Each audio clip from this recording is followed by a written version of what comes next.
Olá, olá, boa noite. Oi, pessoal.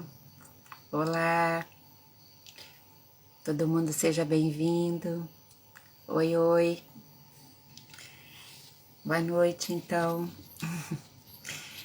Bom, quando a gente vai esperando mais gente entrar, eu sou a Lígia Franklin, uma das coordenadoras da Terra de Judá, junto com a Rosa Valgode, com a Regina Clara Palmeira, com o Mário Fernandes e com o Sérgio Seixas. Como a maior parte de vocês que está entrando agora sabe disso. Então, é um prazer imenso estar recebendo vocês aqui hoje, cada um, para esse nosso encontro que se chama Os Milagres da Escuta. Ontem o Sérgio contou a história dele no Instagram da querida Carol, da Hermética, e hoje a Ju vai estar contando uma parte da trajetória dela aqui, compartilhando conosco. E pessoal, eu devo confessar que é um momento muito enriquecedor para mim e que me acrescenta, né, como mulher demais, porque eu nunca entrevistei nenhum filho meu. Então, essa é uma experiência inédita, completamente inédita para mim. Então, pessoalmente, eu acho que é uma coisa muito diferente. Contar para vocês que eu tenho 3 filhos. A Ju é a minha primogênita e foi ela que inaugurou, então, a minha experiência de maternidade. E acho que desde o momento que eu soube que eu estava grávida da Ju, até hoje, ela, Ju, me proporciona uma experiência contínua de amar e de me aprender mais e mais. Eu acho que eu tenho sido esculpida pelo nosso amor em grande parte. Para mim é sempre um aprendizado e uma troca muito, muito preciosa. Então, minha gente, sem nenhum constrangimento, a coruja suprema que habita em mim saúda a coruja suprema que habita o coração de cada um e cada uma de vocês, qualquer que seja o motivo da corujice, porque às vezes a gente é coruja pelos filhos, outras vezes pelas nossas criações, até pelos nossos bichos. Então, estou saudando as nossas corujices. Falar um pouquinho, Juliana Franklin de Oliveira Pires, a Ju, ou a Juju na intimidade, é uma mulher jovem e que eu percebo como uma das pessoas mais maravilhosamente apaixonadas que eu conheço. Aquilo que toca o coração da Ju, gente, vira paixão e entusiasmo e a torna ao mesmo tempo profundamente comprometida em se relacionar com isso que se tornou significativo para ela. E ela passa a se relacionar e a se comprometer de uma forma muito forte e muito particular. Só que é necessário que faça sentido para ela, que traga um significado para ela especial. Eu não tenho dúvida disso. Essa paixão que ela vive gera, então, um mundo de encantamentos que inclui pessoas, bichos, inclui toda a natureza, de certa forma, inclui as águas, o mar, as águas doces. Eu acho que vai do caramujo aos planetas e às galáxias. Ju se apaixona pelo conhecimento, pela cultura, pela arte em todas as suas possibilidades. Enfim, quando a vida pulsa, o coração da Ju fica apaixonado também. Aquilo, sabe, que não teria valor nenhum para muita gente, que vai de um pedaço de asa de borboleta caído no chão, ou então de um mendigo maltrapilho no meio da rua, vai ser percebido pelo olhar da Ju no que contém de mais precioso. E ela consegue mostrar o que não se tinha visto antes, agora brilhando com muito brilho.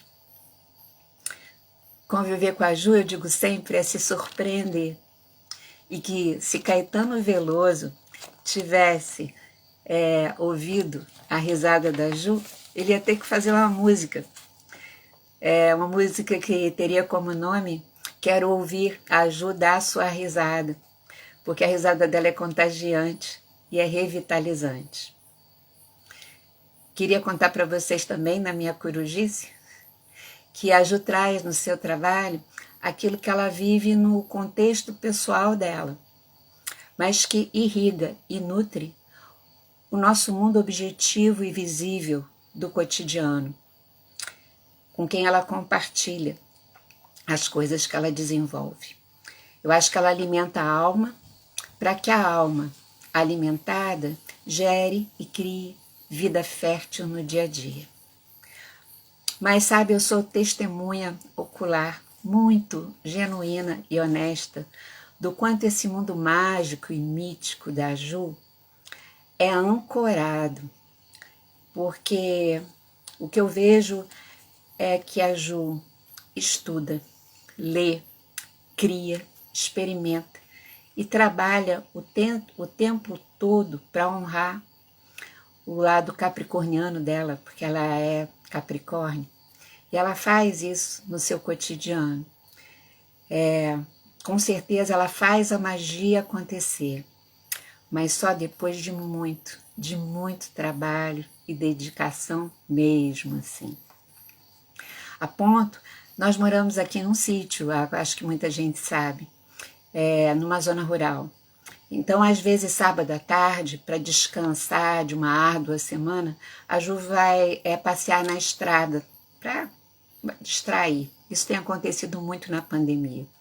E esse passeio, que seria para descanso, se transforma numa colheita preciosa, porque ela volta para casa trazendo pedrinhas, folhas, flores, que vão, na verdade, serem utilizadas na próxima aula que ela vai preparar, para desenvolver algum trabalho, e é assim que as coisas vão se dando.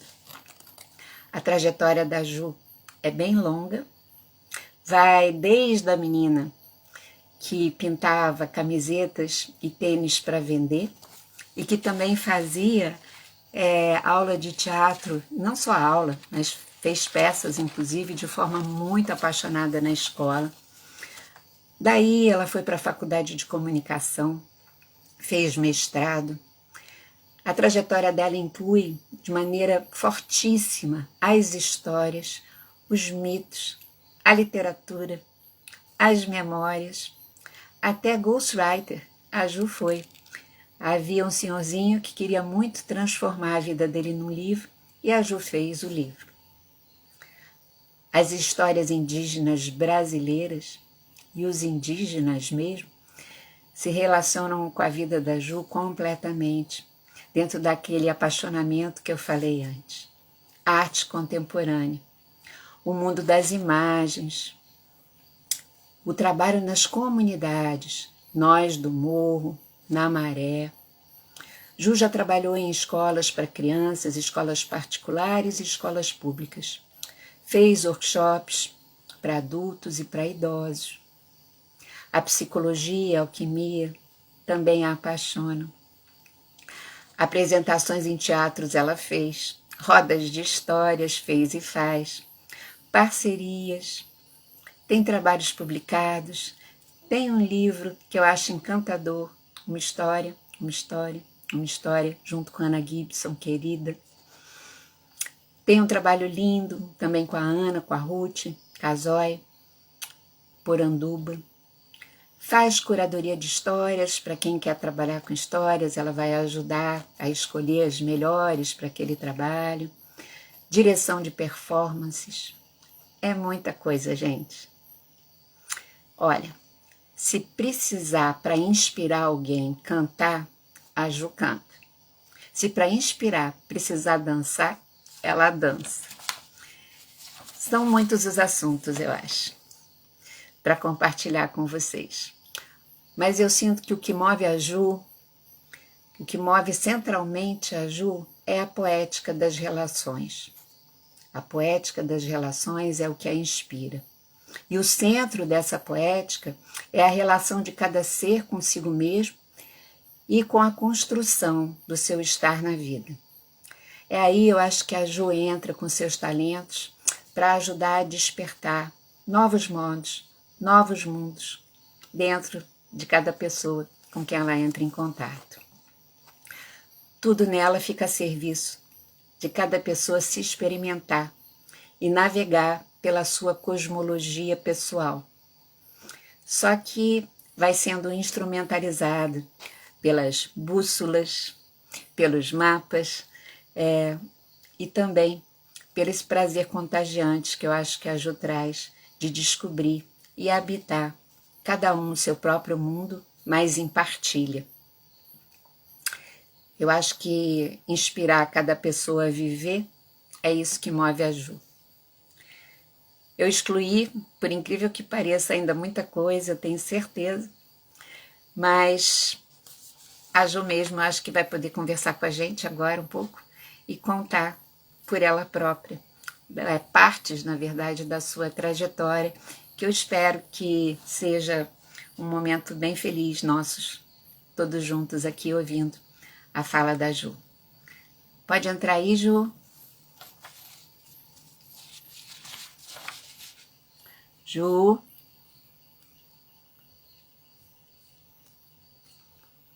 Oi.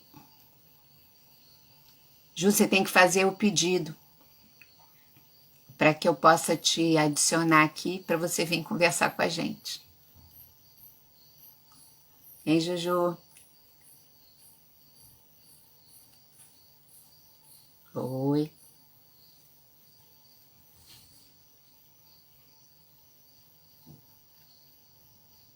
Se você não está conseguindo, você sai e entra de novo. Espera aí, gente, que tem uma coisa aqui para entrar, que às vezes é um pouquinho difícil. Não tem pedido de entrada aqui chegando para mim, Ju. Oi, oi.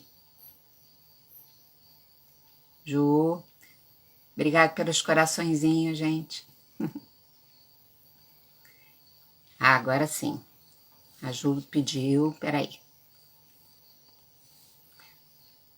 Entrar, eu acho, já. Já dei autorização. Vamos ver se você entra aqui agora. Mãe? Oi. Peraí. Oi. Oi. Oi, minha mãe. Boa noite, minha mãe. Boa noite, todo mundo. Bem-vinda, filha querida, Obrigada. amada. Obrigada, minha Madre Silva. Seja muito bem-vinda no Milagre da Escuta. Muito obrigada.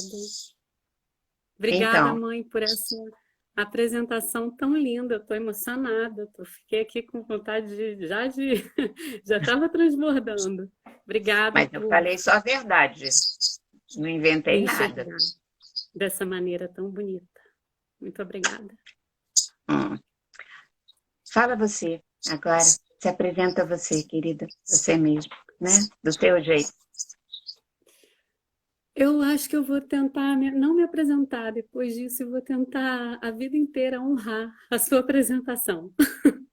E acho, Madre Silva, que a única coisa talvez, a única coisa que me vem, ocorre de dizer agora é primeiro agradecer a você e as pessoas que estão aqui emprestando suas escutas. E talvez dizer assim que a amálgama de tudo que eu faço são as histórias. As histórias de tradição oral e as nossas histórias, como elas se encontram. Acho que isso é o mais importante. Então, isso mesmo. Eu também fico emocionada de falar com você aqui, já falei para as pessoas no começo isso, para todo mundo que está com a gente. Só avisar para o pessoal que a Ju me chama de Madre Silva, viu? É uma forma que ela me chama que eu adoro ouvir. Mas, assim, eu ia pedir, então, que que você contasse para a gente como é que as histórias chegaram para você, sabe? O significado delas, como é que elas chegaram, e de repente você podia emendar falando como é que você acha que as histórias podem nos ajudar, a todos nós, é, ajudar as pessoas, a nós todos, a partir inclusive desse momento tão duro que tem sido 2020 e 2021. Tá. Então, eu sempre tive uma busca expressiva por uma linguagem de artística, e eu não encontrava quando eu era adolescente, né, no início da juventude. E passei pelo teatro e aquilo eu amava, achava incrível, mas eu sentia que não era para mim. Não, não era o meu lugar, eu tinha muitos incômodos com o teatro, embora eu amasse muito e eu sou público cativo de teatro até hoje. E aí um dia eu fui no municipal ver o Grupo Corpo com meu pai, e no intervalo eu fui no banheiro. E na frente da cabine que eu estava esperando, abriu a porta e saiu lá de dentro uma mulher linda, diferente, enorme, que olhou para mim e imediatamente me viu parecida com você e falou: "Você é filha da Liginha?" E eu falei: "Sou." Aí ela disse: "Fala para sua mãe que a Ruth casou", e mandou um beijo para ela. E eu falei para você. E você falou: "Ju, você precisa conhecer o trabalho da Ruth com a roda de histórias indígenas." E eu fui procurar saber. E fui.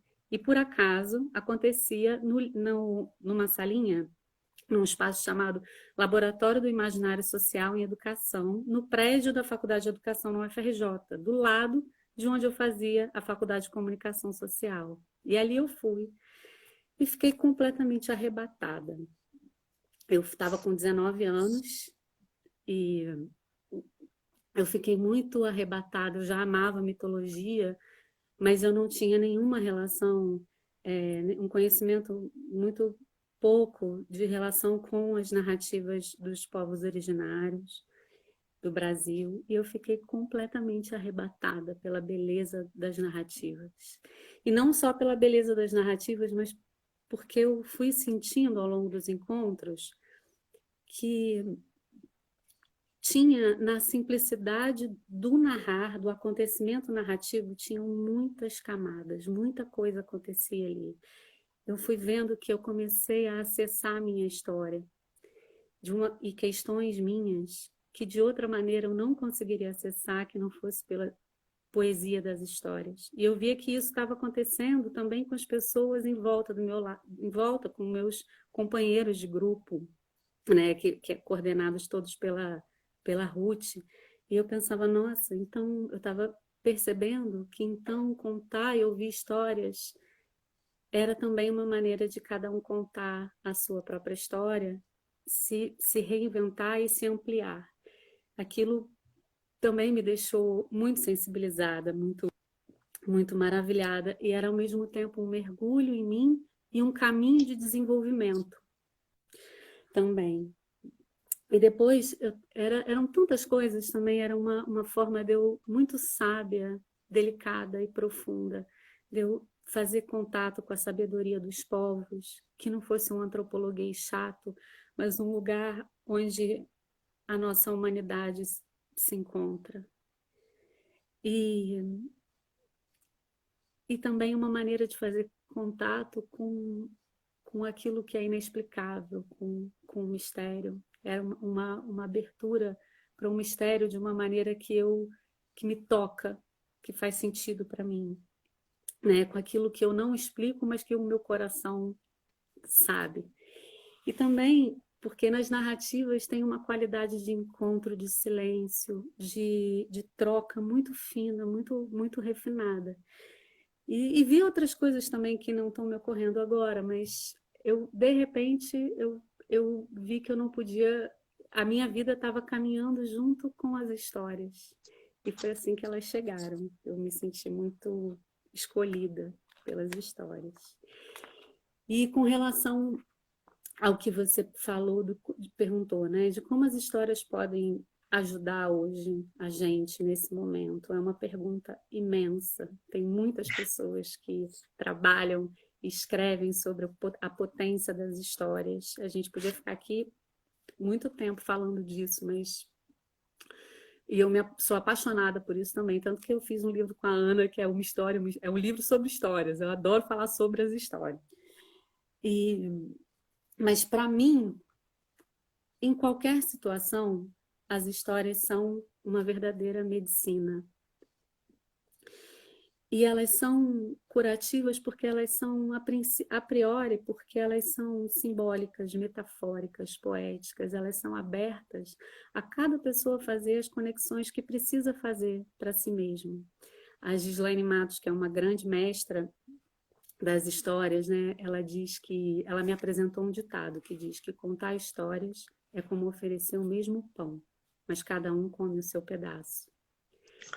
E cada um faz as suas conexões e se nutre daquilo que precisa se nutrir.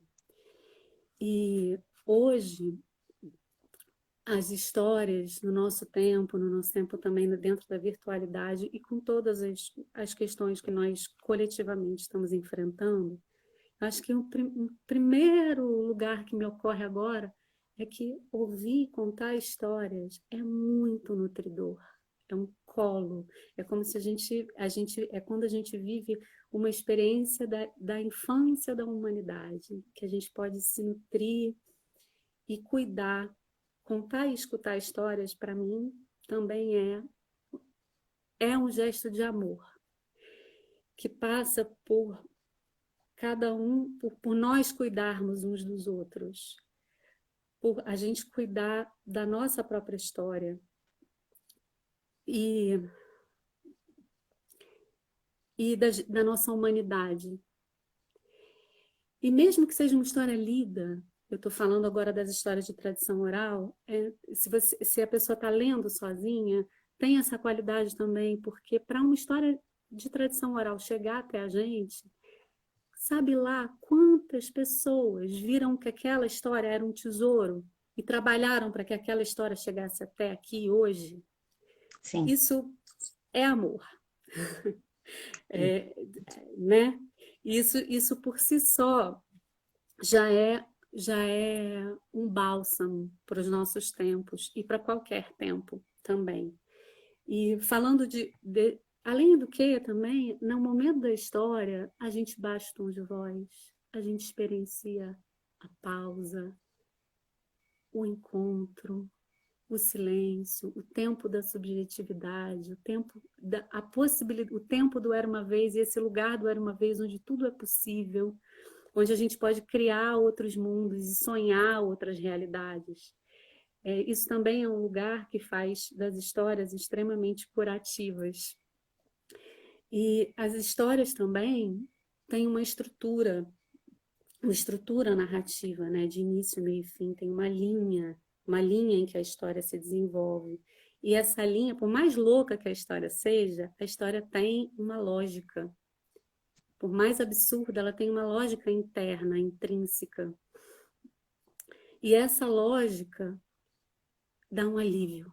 Ela organiza a gente.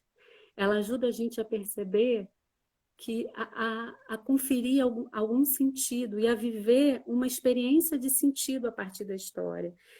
E isso dá um alívio e uma organização interna só por escutar uma história. E quando a gente está falando também, diante desse momento com tanta morte, com tanta ruptura, com tanta fragmentação, quando a gente escuta uma história que tem uma linearidade, um início, meio e um fim, isso ajuda a gente a continuar.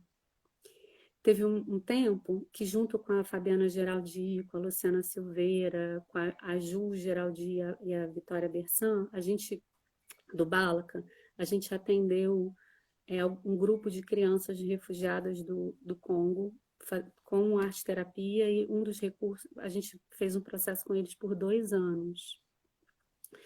E foi um processo muito longo, muito profundo, era um grupo de crianças, e a gente utilizava muito as histórias de tradição oral, que são a minha praia, assim, né? Onde a minha vereda. Foi bom você responder, que a Vera Carneiro perguntou que tipo de história agora, e você já está respondendo.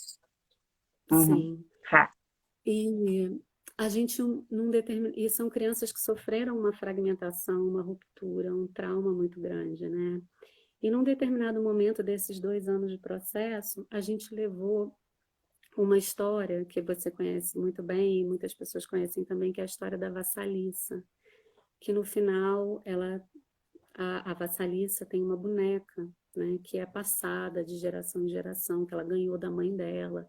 A gente contou essa história e a gente criou a gente fez um processo que cada criança criou o seu próprio boneco. E no final, e quando ele pegou pela primeira vez o corpo do boneco, uma das crianças, um menino, inclusive, falou assim: esse é meu filho, esse boneco é meu filho. E aí depois ele falou assim: eu vou dar para o meu filho esse boneco, que vai dar para o filho dele, que vai dar para o filho dele, que vai dar para o filho dele.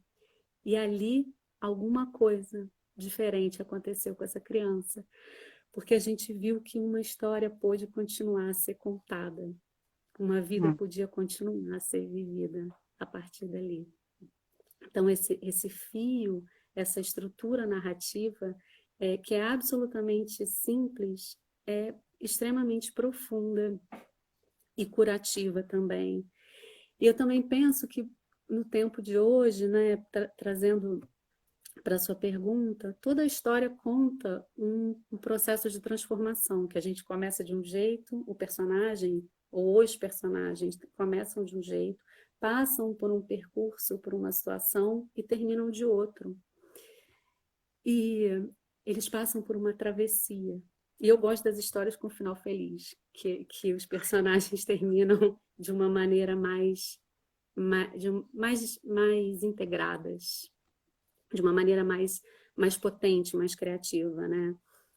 E quando a gente escuta essas histórias, elas ajudam a gente a sustentar, essas histórias ajudam a gente a sustentar a nossa própria travessia. E elas são um material metafórico e simbólico, e não racionalmente, mas em algum lugar, quando a gente ouve uma história, a gente pensa, eu não estou sozinho. Para essa história existir, é porque alguém já passou por esse percurso Uhum. também.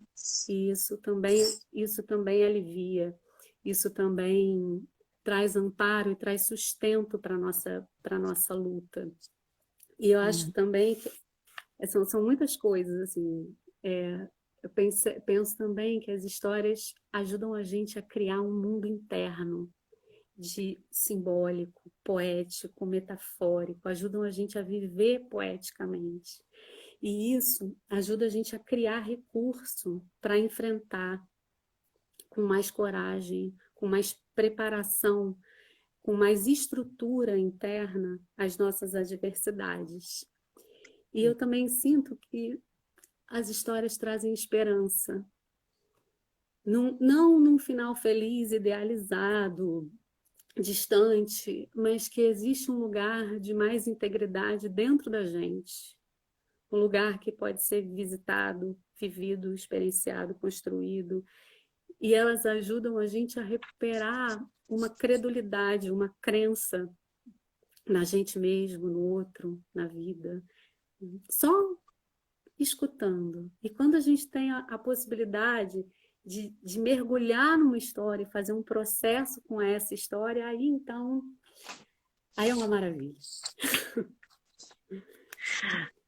Acho Poxa, que, enfim, falei bastante. falou maravilhoso. E acho que você acabou respondendo uma pergunta já, porque a segunda pergunta que eu ia te fazer era para você falar, já que a gente está tendo um encontro que se chama Os Milagres da Escuta, você falar da escuta, mas você acabou, na tua resposta, trazendo, eu acho, tudo isso que Uhum. você falou, do efeito das histórias em nós, é o milagre da escuta também, né? E É. acho que você deu uma resposta muito, muito maravilhosa e muito completa, sabe? Da potência das histórias, né? Dessa riqueza, desse manancial. Então, Milagre da Escuta, é tão lindo esse título, né? é, De é porque é você verdade, ir né? É aí que, Hum. nossa, que os mundos se fundam, então, né? Enfim. Mas você também tem uma relação muito forte com as imagens. A arte terapia, pintura, fotografia, vídeo, bordado, tessitura, chegando no sol colagem. Então, conta pra Uhum. gente também como é que esse mundo imagético entra no trabalho pessoal, né? Do desenvolvimento nosso. Assim. Como é que você vê isso? Como é que Sim, isso se processa em você? Como é que você vê isso? sim. Quando a gente fala de história, a gente também fala de imagem, né? Porque a gente vê, a gente imagina. Isso. Mas tem uma coisa para mim que quando eu me apaixono por uma história e vou fazer um trabalho, um processo para contar a história. Aliás, muitas vezes eu me apaixono por uma história e eu vou trabalhar a história não com o objetivo de contar, mas com a intenção de trabalhar a história para o meu desenvolvimento como ser humano, como mulher no mundo. E para mim, o que mais me apaixona não é necessariamente com o ato de contar, mas é a minha história de amor com uma história. É como a história me mobiliza. E para o meu processo, trabalhar com a matéria me ajuda como diz a, aquela moça de São Paulo, uma mulher maravilhosa, que infelizmente eu esqueci o nome dela, daqui a pouco eu lembro. Ela fala da gente sustentar a história, né, com a materialidade. Eu sinto exatamente isso. A matéria me ajuda a sustentar a relação com as histórias, e não só sustentar, como a descobrir, a ampliar, a desenvolver as histórias em mim, antes de eu contá-las. Porque para eu me autorizar a contá-las, eu preciso me mergulhar bastante na história. E o universo das imagens me ajudam muito. Eu estou aqui com a minha mesa cheia de coisas que até posso mostrar algumas assim. Isso passa tanto pelo desenho, não é a Bia Machado, eu acabei de ler aqui que a Ritinha É. perguntou, né? Nem a Regina. É uma moça de São Paulo maravilhosa que trabalha com manualidades, que é da antroposofia. Ai, daqui a pouco eu lembro o nome dela. Mas, enfim, eu tenho algumas formas, cada história, isso também tem a ver com o trabalho da escuta. Cada história me convida eu preciso escutar a história para sentir que tipo de material, que tipo de, como que ela vai ser investigada. Então, o seu colagem, por exemplo, que é uma técnica de colagem, me inspira e me ajuda muito a mergulhar no conto.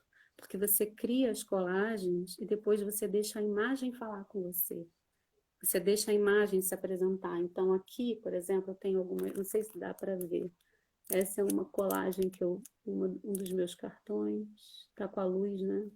Com reflexo. Todos Explica esses que o foram sol feitos. colagem é uma técnica que as pessoas fazem as colagens em forma de cartões, não é?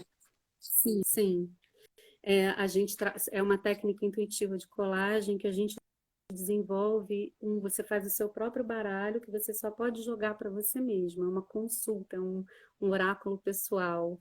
É um método muito maravilhoso e intuitivo de mergulhar nas imagens, nas nossas próprias imagens. Então, essas aqui são todos cartões feitos, colagens feitas a partir de histórias. São muitos. Tem esse aqui, assim, não sei se dá para ver, mãe? É, essa bateu, as outras deu bem, essa agora deu, porque a luz É, estava refletindo e estava sim. atrapalhando. Chegando para trás, aham, sim. Enfim, aí eu tenho um recurso que eu gosto muito, muito de usar, tanto como para mim, e tudo que eu uso para mim, acabo pesquisando para ver como eu posso. Isso vira recurso para facilitar o processo de pessoas ou grupos com quem eu trabalho a partir das histórias, né? Esse ano tá sendo muito singular para mim, porque eu quase não contei história. a não ser em contexto de curso, de aula, que eu li as histórias, mas eu acho que eu contei a história uma vez esse ano, porque eu senti Fora dos necessidade, cursos, né? Assim, em fora dos grupo só cursos, para a história. que é um outro contexto, que não é um contexto para eu narrar, é um contexto para a gente levar a história para a história ser estudada, né? Uhum. Então, não é um contexto assim, vamos ouvir história. Foram contextos específicos dentro de formação ou dentro de curso, que é diferente, de apresentação artística, né? Mas esse ano eu estou fazendo um mergulho, eu senti uma necessidade de parar e de fazer um mergulho em uma única história, que eu estou fazendo desde abril, sendo acompanhada por uma mestra maravilhosa, que é a Anícia Grilo. E Sim. um dos recursos que a gente usa muito nesse mergulho é o desenho. Eu amo o desenho também, porque desenho é uma palavra tão bonita, e quando a gente desenha, a gente vai tornando o desenho da história mais nítido dentro da gente, e a gente vai se aproximando e se aprofundando no desenho interno da história. E a história vai modificando o nosso desenho interno também. E tem um tempo para o desenho que ajuda a gente a se debruçar na história. Então, aqui, por exemplo, são algumas aquarelas que eu tenho feito dessas histórias, dessa Uhum. história que eu estou estudando agora, com a Anícia, são muitas. São um recurso. E esse é um desenho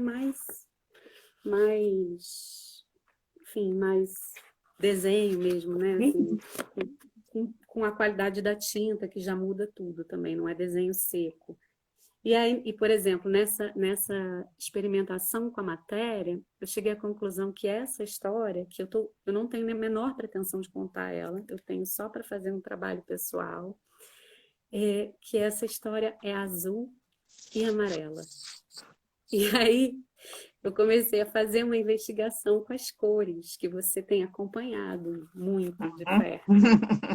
E aí, essa investigação com azul, por exemplo, me levou a desenvolver esse caderno aqui, que é o caderno. O caderno é bem grande, não dá para mostrar muita coisa, mas investigações do azul, e eu me sinto, cada vez que eu vou trabalhando o azul, eu estou trabalhando a história, porque o azul, para mim, tem uma qualidade muito profunda, muito do sonho, do espírito.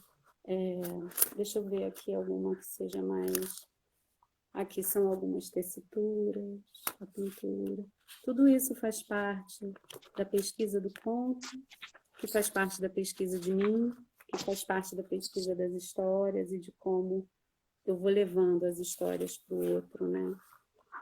E aí eu acabei até fazendo giz de cera, que eu estou chamando, em função também desse trabalho com a minha história e com a história. E acabei fazendo, dá para ver? Esse aqui é um giz de cera azul, que eu estou chamando de mar sólido, e esse é um giz de cera amarelo, que é o ouro mole, é o nome que eu dei.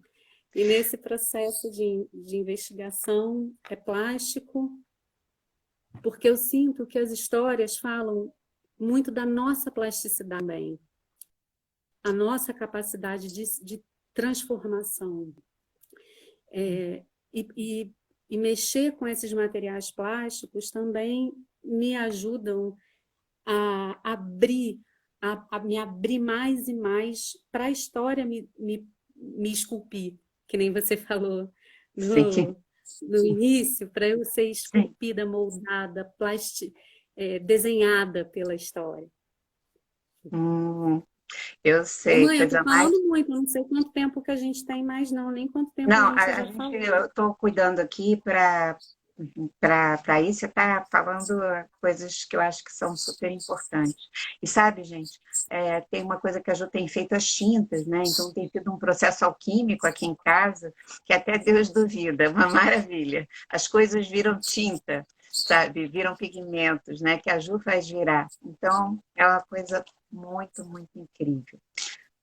Mas você está falando e é para você falar livremente mesmo, porque a gente quer ter aqui um bate-papo, uma conversa, com uma certa intimidade que só acontece com a espontaneidade, né? Uhum. Então, Deixa eu te perguntar uma outra coisa. Na Terra de Rudá, a gente fala muito dos pais ontológicos, que não são os pais biológicos, que são aquelas pessoas que, de alguma forma, a gente sente uma ligação de alma tão profunda que meio que nos inspiram a gente voltar à nossa inteireza original, né? Ontológico fala de origem. E então eu acho que são as pessoas, né, que exercem na gente essa força. Aí eu queria perguntar quem são teus pais ontológicos? Vou ficar com ciúme, será? E o que te, aqueles que te inspiram, filha, e norteiam, sabe, o teu caminho, os inspiradores, os norteadores do teu caminho, teus pais e mães, né? Quando eu falo pais, estou querendo dizer pais e mães. Sim. Eu me lembrei agora de um poema do Mia Couto, que eu e a Ana publicamos lá no Arte de Reparar Histórias. Eu não me lembro exatamente, mas ele diz assim que eu era órfão e quando eu fui uma história, eu nasci. É isso. E graças a Deus eu me sinto muito sortuda e abençoada por ter muitos pais e mães ontológicos que me ajudam a nascer. São muitos, assim, eu tenho os meus mestres e mestras vivas, como a Nícia, a Regina Machado é muito importante para mim, a Gislane é muito importante para mim também, assim como as minhas parceiras e parceiros de trabalho, que eu considero mestres também. O Maurício e o Walter, Maurício Dias e Walter Hidveg, que são artistas com quem eu trabalhei 10 anos, são mestres para mim. Nossa, mas eu também, e também tenho as referências, assim, desde artistas até obras. Então, para mim, a Ariane Minuschini, ou Minuschke, eu nunca sei falar o nome dela, eu vi Sim, uma peça dela ao vivo e fiquei arrebatada. Eu vi ela 3 vezes, uma é. peça de 4 horas, eu vi 3 vezes seguidas, de tão apaixonada que eu fiquei. E aquilo foi uma experiência espiritual para mim. E o livro que eu li dela, os vídeos que eu vi, ela é uma referência de amor pela arte. A Pina Bausch, quando eu vi também, eu já conhecia de vídeos e tal, inclusive das coisas que o Sérgio tem dela, mas quando eu vi, nossa, e é, tem tantos, graças a Deus, e tem também livros, alguns Sim. livros que eu sinto que são... A Clarissa Píncola Estés é uma referência, o Ailton Krenak é um pai ontológico, Uhum. a Lídia Télio é uma mãe ontológica do Brasil, eu acho, aquela mulher maravilhosa. E, e também eu tenho obras de arte que eu me sinto filha delas. Tem um livro que tem O Filho de Mil Homens, O Pinóquio do Collodi, o, o, A Conferência dos Pássaros. Uhum. São obras que, inclusive, eu preciso ter perto, porque eu me sinto ancorada com a presença delas. E as histórias também, que são, me sinto filha delas. Tô linda essa minha filha. Olha só, conta pra gente também uma coisa. Eu acho que você tem tanto movimento do trabalho individual com as pessoas, quanto o trabalho comunitário, coletivo, sempre te envolveu.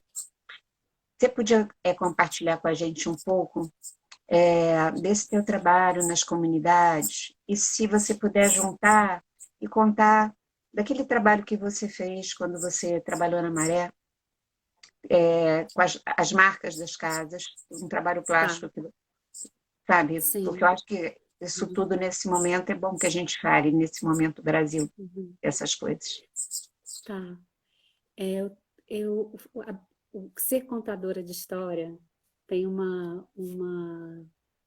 muitas belezas. Uma delas é que a gente pode transitar por muitos lugares diferentes. E eu tenho essa sorte. E eu já, como contadora, como narradora de histórias, né, eu já, pelos lugares assim mais abastados social e economicamente, e também os mais desfavorecidos, lugares muito pobres, no interior, do Brasil, em ilhas também, em muitas comunidades, em favelas do Rio.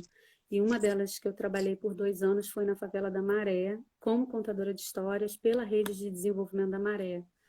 Eu trabalhava num CIEP, chamado CIEP L. Smith. E no começo a gente eu tinha que contar a história para 36 turmas.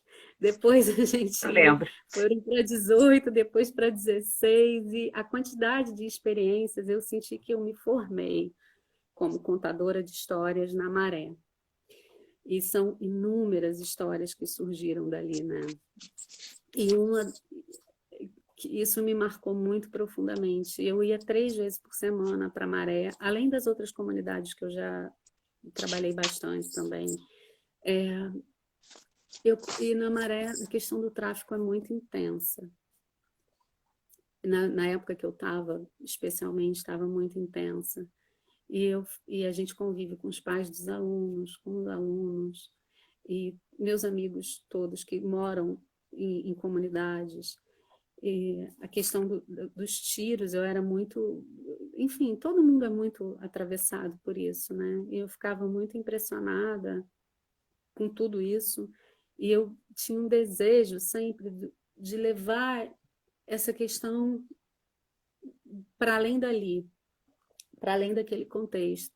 E aí eu fiz um trabalho de arte que eu chamei de perícia, que fui em todas as favelas que eu já trabalhei, que eu trabalhei mais tempo, com mais intensidade, e fui fazendo com papel jornal, que é um papel de jornal mesmo, né? Que é um papel bem fininho, que é o papel que a gente faz jornal, e tem motivo para isso. Eu fui fazendo com lápis preto frotagem nas marcas de tiro. Frotagem é quando a gente bota uma folha em cima do lugar e passa o giz de cera, assim, ou carvão, e a gente tem uma impressão daquilo, né? Não é a coisa em si, é uma impressão da coisa. E eu fazia essa impressão das marcas de tiro dentro da casa das pessoas. E tinha um escrito, nesse processo eu ganhei também muitas balas, muitos projéteis que as pessoas colecionavam, que entravam na casa delas, e elas me contavam as histórias delas e as histórias que elas viveram com aquela violência. Foi um trabalho muito, muito forte para mim, para minha Para mim também. E depois eu expus em uma ou dois lugares de exposição, assim como se fosse um jornal mesmo, um jornaleiro e tal. Foi importante para mim, porque aprofundou a minha relação com entrar na casa das pessoas, poder ouvir mais a história delas e entrar em relação com essas marcas. Ainda assim, eu sei que foi muito pouco, mas mas para mim muito significativo para a minha história, né, pessoal. Claro, se cada um faz a sua parte, enfim. Aí, filha, como é que conta pra gente ainda? Eu acho que como é que é a tua espiritualidade? Histórias. Essa pergunta é uma pergunta profunda, difícil de responder, mas eu acho que o que me sustenta ao longo desses anos e me desenvolve, me amadurece, é a relação com as histórias. Eu me sinto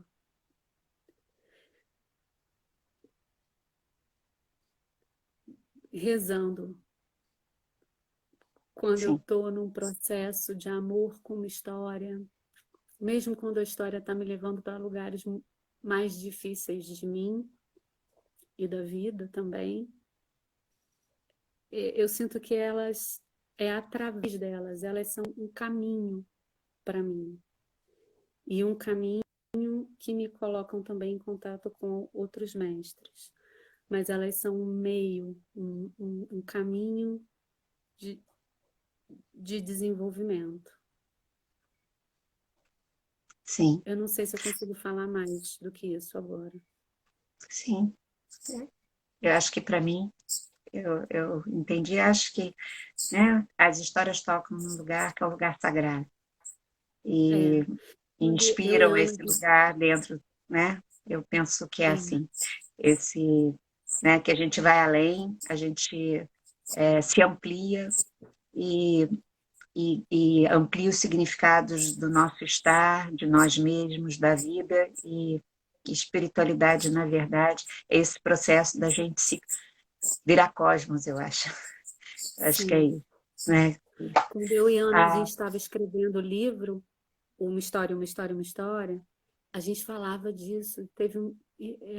Eu me senti, eu falava, Ana, a gente está falando com Deus. A gente está falando com Deus. Era é, muito bonito. E é assim que eu me sinto mesmo. é assim. Deixa eu falar, a Vera Carreiro está pedindo para você contar uma história e eu vou te convidar, um convite compulsório de você entre hoje e sábado, hoje não, amanhã ou sábado, gravar uma história aqui no Instagram da Terra de Judá para todo mundo que está ouvindo a gente poder te ouvir numa narrativa. Tá.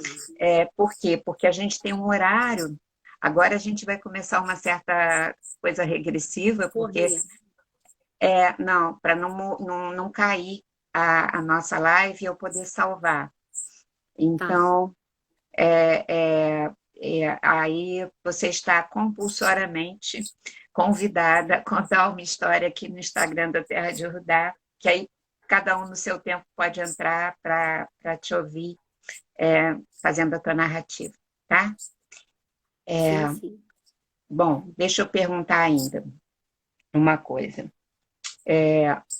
Bom, além de um trabalho de supervisão de artes terapeutas que você também faz, você também tem um trabalho muito específico do despertar da criatividade nas pessoas. E existe uma falsa crença de que algumas pessoas são muito criativas, nascem com uma criatividade incrível e outras não têm criatividade nenhuma. Eu queria que você falasse um pouquinho disso. Se agora a gente está com pouco tempo, se por acaso eu vou ficar observando, eles avisam quando vai cair. Sim. Se eu aviso que vai cair, gente, eu vou sair, vou salvar esse nosso encontro para que ele não se perca, senão ele não é salvo, e vou abrir Sim. novamente para a gente continuar mais um pouquinho. E até abrir para alguma Aí eu entro pergunta, aqui de alguma coisa. novo. Isso, tá bom? Tá. Mas então agora responde aqui para gente. Você falou dessa falsa crença, né? E Eu, do teu trabalho desse despertar da criatividade, então, sabe? sim. Então, essa é uma das minhas paixões, porque eu, uma, talvez a maior certeza, ou uma grande certeza, não sei se eu tenho muitas, mas uma que eu sei que eu tenho, é que nós somos fonte inesgotável de criação. Eu não tenho dúvida disso. Cada um de nós. E a questão é como a gente tem acesso, consciência, prática, constância de acessar esse lugar. E, e quando a gente acessa esse lugar, uma chave, uma chave muda. A gente fica mais autor, mais apropriado, mais, acho que com mais coragem também, porque criar é um ato de coragem. Ou, E o meu trabalho com a criação, com o processo criativo, é da gente se autorizar a se nutrir da gente mesmo e a acessar essa fonte infinita de criação que a gente é. é, É nesse sentido. E os materiais todos estão aqui para isso, assim, desde o material do desenho até qualquer coisa mesmo. O que é tudo que pode ser sucata, lixo ou enfim, para qualquer coisa. Eu estou aqui com milhares de coletas que eu fiz. Aqui é o ninho que eu catei, madre. Que coisa mais linda. Eita, Estou olha fazendo lá, coleção de as ninho coisas para que ela traz fazer. para dentro de casa, que ela vai achando nos caminhos daqui do sítio. Enfim, acho que respondendo rápido é isso. Eu acho, né, Ju, que quando a gente se autoriza a criar, a gente acessa a divindade que tem na gente, a gente se aproxima desse nosso lado sagrado mesmo, porque, né, tudo vem da fonte primordial, que é uma força criadora absurda. E aí, nesse momento, a gente estabelece essa conexão, né? Então, o ato criador é uma experiência espiritual mesmo. Eu penso Sim, assim. E quando as pessoas se liberam para ter essa experiência, a força que vem disso. Né? Eu sinto assim. Bom, acho que ainda dá para te perguntar uma coisa, que está tudo. Não chegamos ainda em 1 hora e não vem anúncio nenhum ainda. Esse ano, você fez um trabalho que te deixou super envolvida, que eu e Sérgio acompanhamos aqui em casa, e você estava muito empolgada na Casa Tombada lá de São Paulo. E esse trabalho incluía muito o tema dos piratas. Você tem uma gata chamada Mel Pirata, que é a paixão sua e nossa, que ela faz parte das nossas paixões. Então, você podia falar para a gente um pouquinho o que te encanta nesse tema, piratas? eu amo o tema pirata. Assim, a pirataria é um assunto gigantesco, historicamente. Eu não conheço isso aqui da pirataria histórica, né? É um assunto que tem grandes mistérios, que tem poesia, que tem beleza e que também tem muita violência. E para fazer mais assim, falando do meu encantamento e do trabalho que eu e a Ana Sim, fizemos com Pirata, a gente se inspirou muito num livro chamado Utopias Piratas, de um maravilhoso escritor, filósofo chamado Peter Lamborghini, que também tem um pseudônimo que é o Hacking Bay. E ele fala das utopias piratas, das zonas autônomas de liberdade. E o meu encantamento é pelo que eu e a Ana chamamos de potências piratas, porque a palavra pirata vem da mesma palavra experiência, que vem do mesmo radical, eu acho. Não sei se estou falando besteira em termos de questões etimológicas, mas mas a que gente é entende. perire, é, que é perire, que é perigo, atravessar um perigo. Experiência e pirata têm o mesmo coração. E eu gosto muito de pensar na pirataria como um gesto como uma inspiração para transgressão, para desobediência amorosa, para abertura de mais espaços de liberdade, para permissão para a criação. Hoje, quando eu estava chegando aqui no sítio, eu estava lembrando de uma fala do Newton Bonder no Alma e Moral, naquele livro Sim. maravilhoso, que eu já li umas 1000 vezes, aí tem uma fala dele que eu amo, que ele fala que existem lealdades extremamente perversas e traições extremamente leais. E eu acho que é nesse sentido que eu e Ana, a gente trabalhou com os piratas e é o que me apaixona também. Essas traições, essas transgressões que são leais à nossa alma e é o que faz a gente subverter ordens que não têm sentido. Se a gente transgride e cria devagarzinho, devagarzinho a gente vai construindo novas, novas realidades, né? Então é nesse sentido que a gente se conecta com as potências piratas. Um mundo louco, a gente não pode se adaptar à loucura, né? Absurdos. Então a gente tem que virar pirata mesmo. É isso? Para seguir adiante. Adorei aí a explicação dos piratas.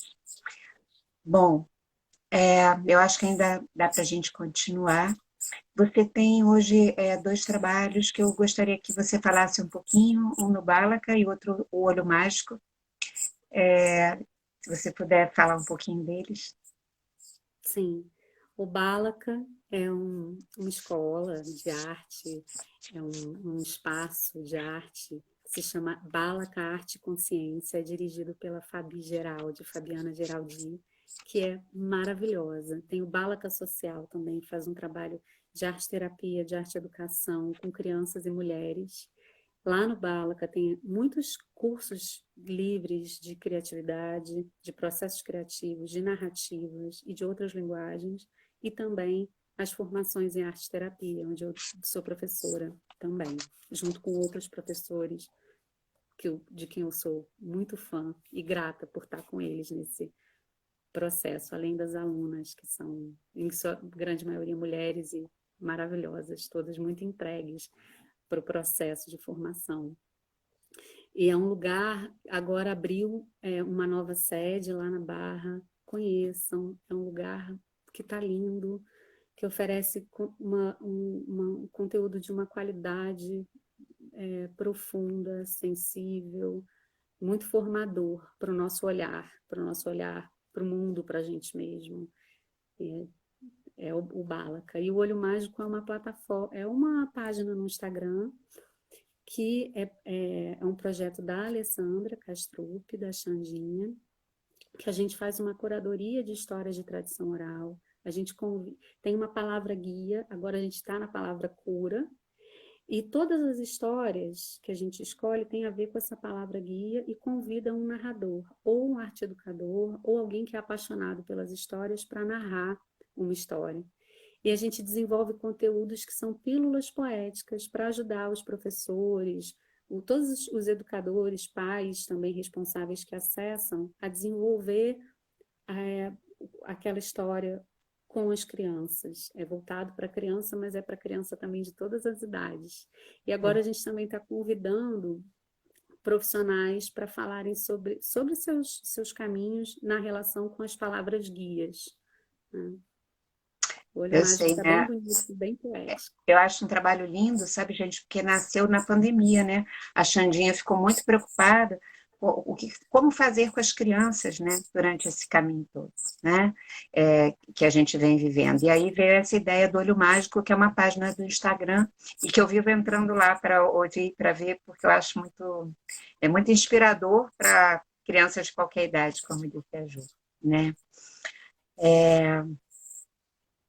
Que eu não te perguntei que você gostaria que eu tivesse perguntado, Ju? Eu não sei. Não sei, deixa eu pensar. Você tinha falado dos milagres da escuta, né? Quanto tempo a Uhum, gente tem, Mádria? já passou. Já Ah, já? passou Mas quase o que que 5 minutos. aconteceu? Caiu? A gente não sabe, porque o Instagram não dá nenhum parâmetro se ele vai deixar a gente falar mais ou não. Às Tá. vezes fala 1h30 e dá certo, outras vezes ele cai com 1 hora, só Deus sabe. Tá. Não, eu fiquei pensando, eu fiquei muito conectada com esse título, que eu achei tão bonito, tão feliz, Milagres da Escuta, porque essas duas palavras são muito caras para mim. Porque a escuta é a base fundamental do trabalho do narrador. A gente precisa escutar a história ajuda a gente a escutar a gente mesmo. Quando a gente escuta a gente mesmo, a gente escuta melhor o outro e ajuda melhor o outro a se escutar melhor. E eu fiquei pensando no milagre como algo que vem como consequência dessa escuta, uma transformação que nasce dessa escuta, né? Isso, Como se a escuta fosse o nascedor do milagre, fosse o isso. berço do milagre. E, e aí eu me lembrei de uma situação que foi absolutamente simples. E aí eu fiquei pensando nisso, assim, que o milagre, tem algo do milagre que é do inefável, do mistério, mas também tem algo que é absolutamente simples e concreto, que é como se tivesse alguma coisa na gente que já estava ali dormindo, que só precisava ser acordada e manifesta, e que talvez o milagre seja a permissão para isso se manifestar, né? E uma permissão interna. E eu me lembrei de uma situação que me emocionou muito e que na hora eu pensei, foi absolutamente simples, mas na hora me tocou tanto que eu pensei, eu estou diante de um milagre, eu estou diante de uma transformação. Que foi, eu fiz um trabalho que eu era contadora de história do projeto, e era um projeto que rodou todas as lonas culturais do Rio. que são muitas, né? São longe, enfim, tem um monte de lonas, e a gente fazia sessões de histórias. E aí, numa lona cultural agora, eu tenho até as fotos, mas eu não me lembro qual era a lona, a produtora, que é maravilhosa, ela levava muitos livros, que era do Amigos da Praça, o projeto. Então, que tem sebo e tal, troca de livro. Elas levavam livros e gibis, e aí depois a gente fazia um momento com a narração de histórias. E aí, era uma turma, quando o pessoal chegou, a gente preparou todo o espaço, botou uns tapetes, botou os livros, tinha muita revistinha, muito gibi. E aí que chegaram as crianças. E era uma turma só, grande, de uns 30 e poucos alunos de escola pública, e eles estavam aprendendo a ler e a escrever. E eles chegaram, e eles foram chegando assim, eles tinham uma professora muito cuidadosa, muito amorosa, e eles chegaram e foram devagarzinho sentaram no tapete e começaram a pegar os livros e começaram a ler. Era a coisa mais linda, porque eles não sabiam ler. Eu amo criança que não está aprendendo a ler, que eles leem assim, possibilidade. E eles estavam lendo baixinho, então você andava por ali e ficava ouvindo aquele coro, só que era um coral baixinho, de várias crianças, eles não conseguem ler ainda, tem dificuldade de ler sem voz alta, né? Sim. E aí você ouvia, passeava por aquele coro, e aí eu reparei que tinha um menino que tinha dificuldade de entrar na história, ele estava meio por fora, tanto da turma quanto daquele movimento. E eu me aproximei dele e ele falou, ele se comunicou comigo fisicamente. Eu respeitei, eu entendi o movimento dele, assim, de só fazer uns gestos, assim, que eu entendi que era a comunicação dele. E aí, logo em seguida, e fiquei observando. E aí, eu ainda ia contar a história.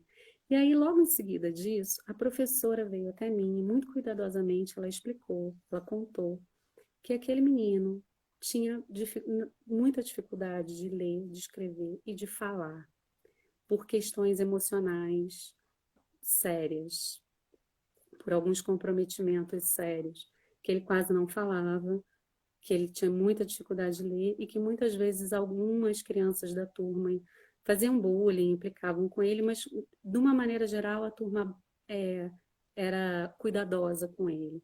E ela me situou de uma maneira bem sensível com relação a esse menino. Aí, bom, ele ficou lá do modo como ele podia ficar, lendo do jeito que ele conseguia, junto com as outras crianças, aquele murmurinho e tal. Aí a gente fez uma roda bem grande. E aí eu tinha me preparado para contar 3 histórias. E aí eu levei o meu baú de histórias, que eu até trouxe para cá, porque meu baú tá meio desativado, né? Tá um tempão que eu não uso ele, eu falei, vou mostrar. Que é esse aqui, ó. Meu baú de histórias. Aí eu levei meu baú, tem uma palavra mágica para abrir, que é cric, crac, cric, crac. Aí eu fui abrindo meu baú, tá vendo? Tá dando para ver? Aham. E aí fui mostrando o baú, aí fui tirando os objetozinhos que tem no baú. E aí eles começaram assim a lembrar, a falar das histórias que moram em cada objeto.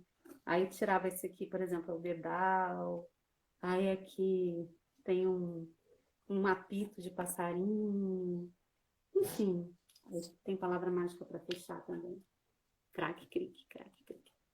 E aí a gente abriu o baú. Aí depois eu contei uma história. Eu contei o espelho mágico.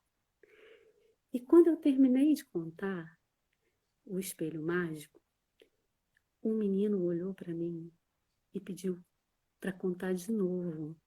Aí esse menino, ele estava sentado, tinha uma criança aqui e ele vinha logo em seguida, assim, do meu lado direito. E ele pediu para contar de novo.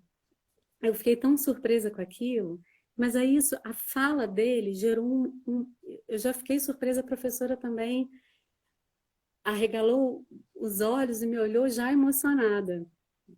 E aí isso provocou um movimento na turma, que a turma começou a falar e a dizer que eles adoravam histórias, que eles queriam contar uma história também. E aí duas meninas aí eu nem contei as histórias que eu tinha me programado para contar, e duas meninas contaram, pequenininhas elas, acho que eram 6 anos, contaram lindamente as histórias dela, e aí de repente ele levantou. E ele tinha uma dificuldade fonética também, grande assim de falar. E aí ele levantou e falou: eu vou contar uma história. E ele ficou em pé, na frente da roda inteira, estava todo mundo sentado no chão. E ele começou a contar. O nome dele, eu vou dizer que é João. E ele começou a falar assim: era uma vez o príncipe João. E falou: o príncipe João queria se casar com a princesa Beatriz. Aí ele apontou para a menina que chamava Beatriz, que ele gostava, que deu para entender na hora. E ele falou: e a bruxa fulana de tal? Aí ele ia nomeando os alunos, e ele criou uma narrativa que no final ele casava com a princesa Beatriz.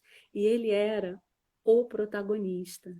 E quando acabou, ele acabou de contar a história, que foi assim, de uma, de uma elegância a narração dele, tão clara, tão enxuta e clara ao mesmo tempo, mesmo com a dificuldade dele falar, que ficou uns 2 segundos de silêncio. Depois a turma começou a aplaudir, ele agradeceu e sentou.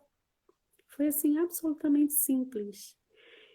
E eu vi a professora muito emocionada, e ali eu falei, é isso, né? Era o desejo, desde o comecinho, eles lendo as histórias, abrindo o baú, ouvindo uma história minha, ouvindo os amigos. Alguma coisa acordou nele, o desejo de narrar. E o desejo de narrar, a coragem de narrar foi maior que a dificuldade, que o medo dele. E ele contou uma história inteira, e era a história dele, que ele era o personagem principal. Eu senti que isso foi, para mim, é uma experiência de milagre. Com certeza é, Ju, com certeza. Muito maravilhoso isso. Pessoal, e minha filha amada, eu acho que a gente precisava encerrar, porque eu queria muito salvar esse encontro de nós todos. Queria ficar conversando muito mais tempo, mas a gente pode voltar um dia desses também. Queria agradecer muito você compartilhar com a gente os milagres que você tem vivido e toda essa capacidade de cada um de nós poder viver os nossos milagres também. Porque é nessa troca, né, que isso acontece, como você acabou de mostrar para a gente com a história desse menino. Tão maravilhosa, assim. Mas o Instagram está sendo maravilhoso com a gente. Eu não, ouvindo aqui, eu acho que não tem perguntas, mas eu também tenho um certo receio de que caia tudo. Então, eu ia perguntar se você quer se despedir do pessoal, depois eu faço a minha despedida, mas queria que você pudesse, e queria te agradecer muito. Agradeço demais ao universo, ter esse, que eu considero privilégio de ser tua mãe. Agradeço muito tudo que você trouxe para essa partilha nossa aqui. E eu tenho certeza que os senhores e as senhoras das contações de história e da emoção de lidar, como diria a Anise, senhores e senhoras da criatividade, vão te abençoar os caminhos sempre. Tenho certeza disso. Mas você quer se despedir do pessoal? Muito obrigada, Madre, minha Madre Silva linda, por tudo. E obrigada também a todas as pessoas que emprestaram a sua escuta e que estão aqui com a gente hoje. Muito obrigada. Muito obrigada. Minha gente, muito obrigada pela companhia. Eu vou dar um jeitinho de publicar aqui também os endereços para encontrar a Ju, né, para poder fazer contato com ela, se alguém quiser. Também trazer a história, a narrativa dela, para ser compartilhada também. Quero agradecer muito a presença de cada um. E eu desejo que essa nossa prosa inspire o nosso caminho, né? A nossa construção da nossa própria história, cada vez com mais ousadia criativa, que a gente possa ter mais alegria na criação da nossa própria história também, e sobretudo com mais amor, com mais amor, com mais amor, porque quanto mais a gente verter do nosso ser e compartilhar, o amor vai crescendo. E é isso que vale a pena nessa vida. E é isso também que eu acredito firmemente que a gente está aqui para isso. A gente nasce aqui no Planeta Azul para isso. Então eu desejo que todo mundo tenha uma noite muito boa, que as histórias povoem nossos sonhos. Nossos sonhos são histórias também preciosas. E eu acho que qualquer hora e qualquer dia a gente volta. Vamos ver se amanhã a gente grava a história da Ju, no máximo no sábado. Beijo bem grande e que a gente continue fazendo, eu acho que da nossa escuta, esse nascedouro de milagres, então. Acho que é assim. Beijo muito grande, muito mesmo. Te amo, Madre. Te amo também. Beijo. Tchau, Boa gente. noite. Muito obrigada mesmo. Um beijo muito grande. E eu vou sair e vou gravar, porque eu estou achando que está chegando no final Ô, daqui. mãe, quando você fecha aqui para mim também, porque eu só participei de uma live ou duas, sei lá, na minha Sim, eu vida. vou Eu não sei. fechar e aí aparece para você esse vídeo foi encerrado, como eu acho que aparece para todo mundo, que aparece para mim quando eu vejo outros, tá? Daqui a pouquinho, gente, daqui a uns 5 minutos eu vou estar abraçando ela, porque ela está aqui, só que ela está lá em cima, no sítio, numa casinha que a gente tem lá em cima, que é a Casa Azul da Ju. E eu estou aqui na casa que a gente mora. Beijo grande, continuamos juntos.